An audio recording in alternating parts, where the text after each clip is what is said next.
Movie का start काफी सालों पहले होता है, जहाँ पर समंदर में कुछ लोग तेल की तलाश में आए थे। समंदर में ड्रिल करते हुए अचानक से उनकी मशीन फंस जाती है। तभी एक आदमी वहाँ पर चेक करने के लिए जाता है, लेकिन तभी अचानक से उसे काफी जोर का झटका लगता है, जिससे वहाँ पर छोटे छोटे समुद्री क्रिएचर्स बाहर आ जाते हैं और उस आदमी को पकड़ने की कोशिश करते हैं। लेकिन तभी एक बार फिर से झटका लगता है और इस बार बहुत सारे क्रिएचर्स आकर उस आदमी पर अटैक कर देते हैं, जिसकी वजह से वो आदमी वहीं पर मर जाता है। और फिर इस हादसे के कुछ टाइम बाद की फैसिलिटी पूरी तरह से बंद कर दी जाती है। इसके बाद दोबारा हमें 2011 का सीन दिखाया जाता है, जहां इस फैसिलिटी का नाम सेक्टर 7 रख दिया गया और यहाँ पर दोबारा से कुछ लोग तेल की तलाश करने के लिए समंदर में ड्रिल कर रहे होते हैं, लेकिन drill pipe out of control हो जाता है, तो इसीलिए ये लोग उसे ठीक कर रहे होते हैं। उन्हीं में एक वर्कर जून होती है, जो ड्रिलिंग का प्रेशर कंट्रोल करने के लिए जाती है, लेकिन काफी कोशिशों के बाद भी उन्हें वहाँ पर तेल नहीं मिल रहा होता। इसके बाद कैप्टन दो वर्कर्स को पनिशमेंट दे रहे होते हैं, क्योंकि वो अपना काम ठीक से नहीं कर रहे थे। तभी अचानक से उस ड्रिल पाइप से पानी निकलने लगता है और उसमें से एक समुद्री क्रिएचर भी बाहर आ जाता है। अब उन लोगों को नहीं पता था कि वो क्रिएचर कौन सा है, इसीलिए वो उसे अपने साथ ले जाते हैं और पानी में रख देते हैं। इसी दौरान हम वहाँ पर एक फीमेल डॉक्टर को देखते हैं, जो कि असल में जेनेटिक रिसर्चर थी और वो उस क्रिएचर पर रिसर्च कर रही होती है। तब टीम के बाकी लोग उनसे पूछते हैं कि आखिर ये क्रिएचर एग्जैक्टली है क्या। तब डॉक्टर बताती है कि ये कीमोसिंथेटिक एनवायरनमेंट के क्रिएचर्स हैं और इनकी लाइफ सनलाइट के बगैर ही पॉसिबल है, यानी सूरज की रोशनी में वो जिंदा नहीं रह सकते, या तो वो मर जाएंगे या फिर जल जाएंगे। अभी डॉक्टर उन लोगों को ये बात समझा ही रही होती है कि तभी इनकी टीम में से जियो नाम का एक वर्कर उस क्रिएचर को पानी में से निकाल कर देख रहा होता है, लेकिन तभी वो छोटा सा क्रिएचर अचानक से उस वर्कर पर अटैक कर देता है, जिसकी वजह से उसके लिप्स काफी ज्यादा बड़े हो जाते हैं। अब इस हादसे के बाद कैप्टन वहाँ पर आता है और सभी वर्कर्स को कंट्रोल रूम में लेकर जाता है। कैप्टन उन्हें बताता है कि यहाँ पर तेल का नामो निशान तक नहीं है, इसीलिए इस ऑपरेशन को बंद करवाने का ऑर्डर आया है। लेकिन मेल डॉक्टर इस बात पर एग्री नहीं करता, इसीलिए वो ऑपरेशन को बंद करने से साफ इनकार कर देता है। अब इसी दौरान जियोंग, जो इस ऑपरेशन की हेड होते हैं, वो वहाँ पर आ जाते हैं, क्योंकि पूरी फैसिलिटी बंद जो करवानी थी। अब टीम के सारे मेंबर्स उस हेड यानी जियोंग से मिलते हैं और जब मेल डॉक्टर जियोंग से मिलता है तो वो इस ऑपरेशन को बंद ना करने के लिए रिक्वेस्ट करता है। उन्हें काफी समझाने के बाद जियोंग इस बात के लिए मान जाते हैं। इसके बाद जियोंग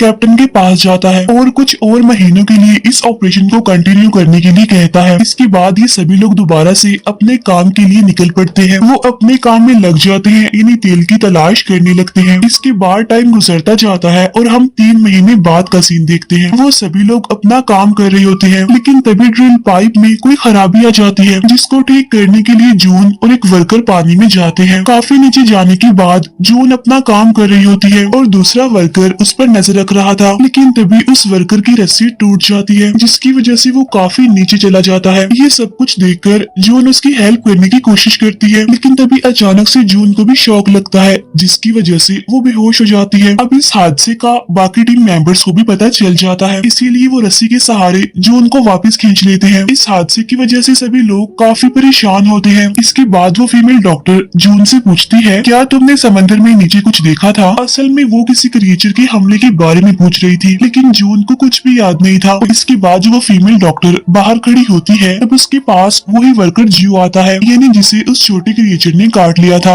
और वो वहाँ आकर उस फीमेल डॉक्टर से मिसबिहेव करने लगता है, जिसकी वजह से वो काफी गुस्सा हो जाती है। इसके बाद जून जब परेशान होकर अपने रूम में बैठी होती है, तभी अचानक से उस फीमेल डॉक्टर की डेड बॉडी वहाँ पर आकर गिरती है। तभी ये देखकर जून काफी डर जाती है,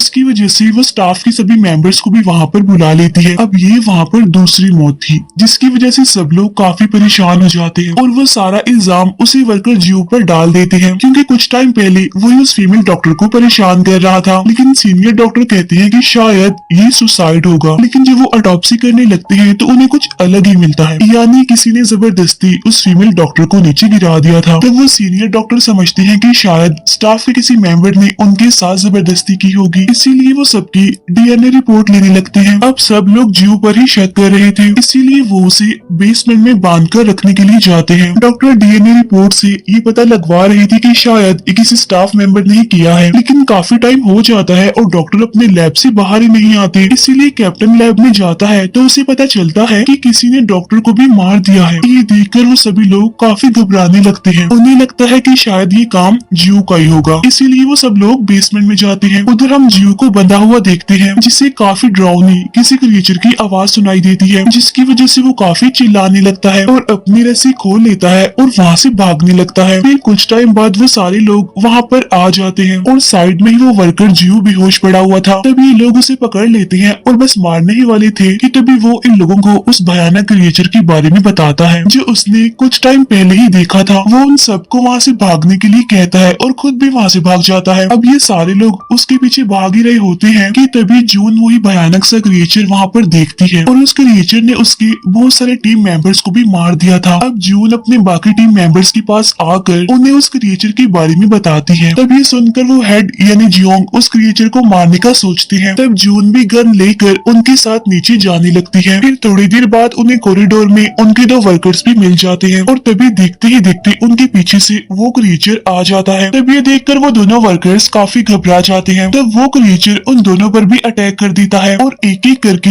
बस उन्हें मारने ही वाला था तो तभी जियोंग उस क्रिएचर पर गोली चला देते हैं, जिसकी वजह से वो दोनों वर्कर्स बच जाते हैं और वो क्रिएचर काफी चीखने लगता है। तब ये देखकर जियोंग उस क्रिएचर पर अपना लाइटर फेंक देते हैं, जिसकी वजह से वो क्रिएचर अचानक से जलने लगता है क्योंकि उसकी बॉडी में पेट्रोलियम बहुत ज्यादा था और यही वजह होती है कि वो जलता ही रहता है। लेकिन कुछ टाइम बाद वो क्रिएचर गर्मी को बर्दाश्त कर लेता है, जिसकी वजह से वो अपनी बॉडी पर लगी आग को बुझा देता है। ऐसा करने के बाद वो उन लोगों के पीछे पड़ जाता है। फिर वो सभी लोग लिफ्ट के जरिए नीचे जाने की कोशिश करते हैं क्योंकि नीचे के सेक्शन में एक दूसरी फैसिलिटी थी जहाँ कुछ टाइम के लिए वो लोग उस क्रिएचर से बच सकते थे। यहाँ आकर वो अपने इंजर्ड वर्कर का ट्रीटमेंट करने लगते हैं। अब जियोंग ने अचानक से लाइटर फेंक कर उस क्रिएचर को जलाना चाहा। इट्स मीन वो उस क्रिएचर के बारे में कुछ न कुछ तो जानते थे, इसीलिए सभी को उन पर शक होने लगता है और गुस्से में कैप्टन उनसे पूछने लगता है कि आखिर यहाँ पर चल क्या रहा है और वो क्रिएचर कौन है, क्योंकि रिपोर्ट के मुताबिक यहाँ पर कोई भी ऐसा क्रिएचर नहीं पाया गया था। तब जियोंग एक टैंक से एक छोटा क्रिएचर निकालता है और वो क्रिएचर पानी से बाहर आकर काफी टाइम के लिए जलने लगता है। अब यहाँ पर जियोंग सारी बात रिवील करता है। वो कहता है कि 20 साल पहले मैं अपने पार्टनर्स के साथ यहाँ पर काम कर रहा था और यहाँ पर उन्होंने एक काफी अमेजिंग चीज तलाश की थी और वो थे ये छोटे छोटे क्रिएचर्स, क्योंकि ये क्रिएचर्स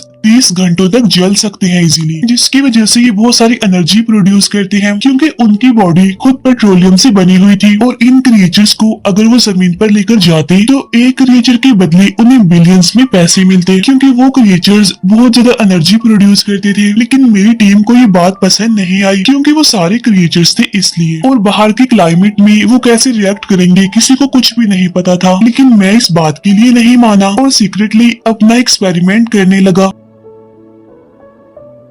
लेकिन एक दिन लैब में कोई हादसा हो गया और उन क्रिएचर्स ने मेरी पूरी टीम को ही मार दिया और इसी वजह से 20 साल पहले सेक्टर 7 बंद कर दिया गया। लेकिन फिर पिछले साल दोबारा से मैंने इस फैसिलिटी को ओपन करवाया और अपने मिशन में मैंने उस फीमेल डॉक्टर की हेल्प ली और उन छोटे क्रिएचर्स को पालना शुरू कर दिया ताकि वो बहुत सारी एनर्जी प्रोड्यूस कर सके। लेकिन फिर एक दिन एक हादसा पेश आ गया। उनमें से एक क्रिएचर बड़ा होने लगा जिसकी वजह से वो टैंक टूट गया, जिसकी वजह से वो अजीब सा क्रिएचर बाहर आकर लोगों पर अटैक करके उन्हें मारने लगा और इसी वजह से उस वर्कर की भी मौत हुई थी जो जून के साथ नीचे पानी में गया था। अब वो फीमेल डॉक्टर ये सारी बातें तुम सबको बताने वाली थी, इसीलिए मैंने ही उसे ऊपर से धक्का देकर मार दिया। अब ये सारी बातें सुनकर जून काफी गुस्सा हो जाती है और उन्हें मारने वाली होती है कि तभी वो क्रिएचर यहाँ पर आ जाता है। तभी देखकर सभी लोग भागने लगते हैं। जियोंग उस क्रिएचर को पकड़ने की कोशिश करता है और जनरेटर को ऑन करने के लिए जून और उसका साथी इंजन रूम में जाते हैं। यहाँ कैप्टन और वो वर्कर्स अपनी जान बचाने के लिए सबमरीन में जा रहे होते हैं ताकि यहाँ से वो भाग जाए। जून और उसका साथी इंजन रूम में चले जाते हैं और वो जनरेटर ऑन कर देते हैं जिससे हर जगह पर लाइट आ जाती है। उधर कैप्टन और वो दो वर्कर्स वहाँ से निकल ही रहे होते हैं कि तभी वहाँ पर वो क्रिएचर नीचे से अटैक कर देता है और ऊपर आने की कोशिश करता है। लेकिन ये लोग प्लेटफॉर्म को काफी मजबूती से पकड़ कर रखते हैं ताकि वो क्रिएचर ऊपर ना आए। लेकिन उस क्रिएचर की पावर के सामने ये लोग कुछ भी नहीं थे, इसीलिए वो क्रिएचर ऊपर आ ही जाता है। जिसकी वजह से ये लोग वहाँ से भागने लगते हैं और तभी उनका एक साथी वहीं पर ही गिर जाता है और वो क्रिएचर उसे मारने ही वाला होता है कि तभी दूसरा वर्कर उसे बचा लेता है। इसके बाद वो दोनों भी सबमरीन की तरफ भागने लगते हैं, लेकिन उन्हें वहाँ पर आता हुआ देख कैप्टन सबमरीन का दरवाजा बंद कर देता है, जिसकी वजह से वो क्रिएचर इन्हें पकड़ लेता है और एक एक करके बहुत बुरी तरीके से मार देता है। उधर जून और उसका साथी भी सबमरीन की तरफ जा रहे होते हैं, लेकिन कैप्टन सबमरीन को लेकर निकल रहा होता है। वो किसी को भी उसके अंदर आने नहीं दे रहा होता, लेकिन तभी वो क्रिएचर वहाँ पर आकर सबमरीन का ग्लास तोड़ देता है, जिसकी वजह से अंदर पानी भरने लगता है और कैप्टन की डूबने से मौत हो जाती है। इसके बाद जियोंग उस क्रिएचर से लड़ने का डिसाइड करता है और एक खुली जगह पर आ जाता है और वो क्रिएचर भी अब उसके सामने ही था। तब जियोंग उसे फायर गन से जलाने लगता है, लेकिन वो जलने के बाद कुछ ही मिनट्स में बुझ जाता है। फिर जियोंग लोहे का एक रॉड लेकर उसके मुंह में डाल देता है, जिसकी वजह से उसकी बॉडी से पेट्रोलियम लिक्विड निकलने लगता है। तब जियोंग अपनी पॉकेट से लाइटर निकाल कर उसे जलाने लगते हैं और इसी कोशिश में वो खुद भी जल जाते हैं और जलकर वो मारे जाते हैं और वो क्रिएचर भी कुछ देर तक जलता रहता है। अब यहाँ पर देखकर ऐसा लग रहा था कि जैसे वो क्रिएचर मारा जाएगा। तभी वहाँ पर जून और उसका साथी भी आ जाते हैं। अभी वो लोग ये देख ही रहे होते हैं कि तभी वो क्रिएचर जून पर अटैक करने वाला होता है, लेकिन उसका साथी उसे बचा लेता है। लेकिन फिर वो क्रिएचर जून के साथी को पकड़ लेता है और उसे लेकर पानी में कूद जाता है। लेकिन जून जब नीचे देखती है तो पता चलता है कि जून का साथी और वो क्रिएचर एक रस्सी से लटके हुए हैं। अब जून एक वायर के जरिए अपने साथी को ऊपर लेने लगती है और उसी के पीछे से